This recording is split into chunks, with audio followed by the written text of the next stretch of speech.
Сәлеметсіздер ме, оқушылар? Бүгін біз жаратылыстану пәнінен онлайн сабақ өтеміз. Сабағымыздың тақырыбы сен табиғатқа қандай пайдалы іс-әрекет жасадың?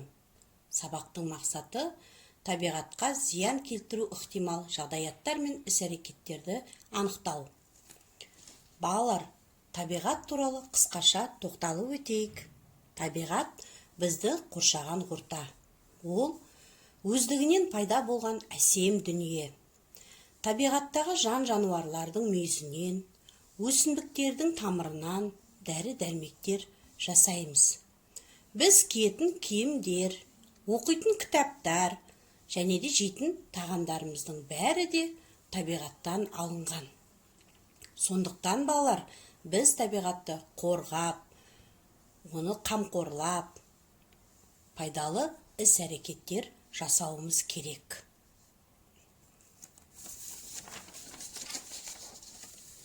Ал ендеше мына суретке назар аударыңыздар. Бірінші суретте Айжан ағасымен бірге жеміс ағашын отырғызды. Оған су құйды. Ал екінші суретте Арман осы уақытта аулада доп теуіп жүрді. Балалар, қалай ойлайсыздар?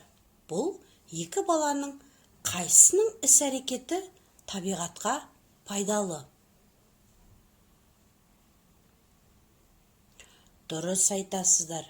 Әрине, бұл жерде Айжанның іс-әрекеті пайдасы көбірек тиіп тұр табиғатқа. Балалар, сіздер табиғатқа зиян келтіру дегенді қалай түсінесіздер? Ендеше келесі суретке назар аударайықшы. Бұл жерде табиғатқа зиян келтіретін іс-әрекеттер көрсетілген. Ал ендеше сіздер бұдан басқа тағы қандай табиғатқа зиян келтіретін іс-әрекеттерді білесіздер? Дұрыс айтасыздар. Ағашты сындырмау керек, айналаны ластамау керек, орманда от жақпау, жан-жануарларды, табиғатты аялау керек, жан-жануарларды ұрмау керек.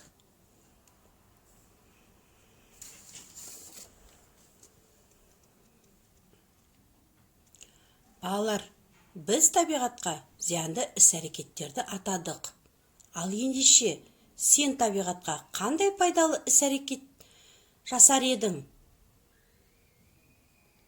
Дұрыс айтасың. Үй жануарларына шөп, суын береміз, құстарға ұя жасаймыз, ағаштарды отырғызып, оларды күтеміз.